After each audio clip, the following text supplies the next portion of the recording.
This is a test for my reading of Stephen R. Donaldson's The Chronicles of Thomas Covenant the Unbeliever. It is a short excerpt from the second book entitled The Ill-Earth War. Bitterness stiffened Rue's stance, and she said harshly, "I've spoken of the wind, and the evil in the air which felled my cords. In the army I saw Erviles, cave whites, a mighty host of Kresh, great lion-like beasts with wings which both ran and flew, and many other ill creatures. They wore shapes like dogs or horses or men, yet they were not what they seemed. They shone with great wrong. To my heart they appeared as the people and beasts of the land made evil by Fangthane." "That is the work of the Ill-Earth Stone," the High Lord murmured. But Mainthrall Rue was not done. "One other thing I saw. I could not be mistaken, for it marched near the forefront, commanding the movements of the horde. It controlled the creatures with a baleful green light, and called itself Flesh-Harrower. It was a giant." For an instant, a silence like a thunderclap broke over the close. It snatched Troy's attention erect, lit a fire of dread in his chest. The giants! Had Lord Fowl conquered them already? Then first Mark Moran came to his feet and said in a voice flat with certainty, "Impossible. Rock Brother is another name for fealty and faith. Do you rave?" At once the chamber clamored in protest against the very idea that a giant could join the despiser. The thought was too shocking to be admitted. It cast fundamental beliefs into hysteria. The halves burst out lividly, and several of them shouted through the general uproar that Rue was lying. Two lore wardens took up Moran's question and made it an accusation. Rue was in the grip of a raver. Confusion overcame even the lords. Trevor and Loria paled with fear. Veriment barked at Moram. Elena and Calendril were staggered, and Amatin burst into tears.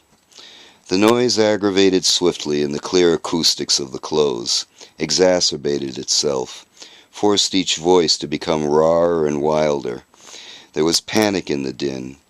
If the giants could be made to serve despite, then nothing was safe, sure. Betrayal lurked everywhere. Even the Blood Guard had an aspect of dismay in their flat faces. Yet under the protesting and the abuse, Mainthrall Rue stood firmly, holding up her head with a blaze of pride and fury in her eyes. The next moment, Covenant reached her side. Shaking his fists at the assembly, he howled, "Hellfire! Can't you see that she's telling the truth?" His voice had no effect, but something in his yell penetrated Hiltmark Quan. The old veteran knew the Raymond well. He had known Rue during her youth. He jumped to his feet and shouted, "Order!" Caught in their trained military reactions, the half sprang to attention. Then High Lord Elena seemed to realize what was happening around her. She reasserted her control with a blast of blue fire from the staff, and one hot cry. "I am ashamed!"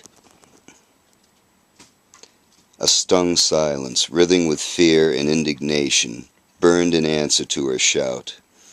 But she met it passionately, sternly, as if something precious were in danger. "Melancurion Abatha, have we come to this? Does fear so belittle us? Look at her.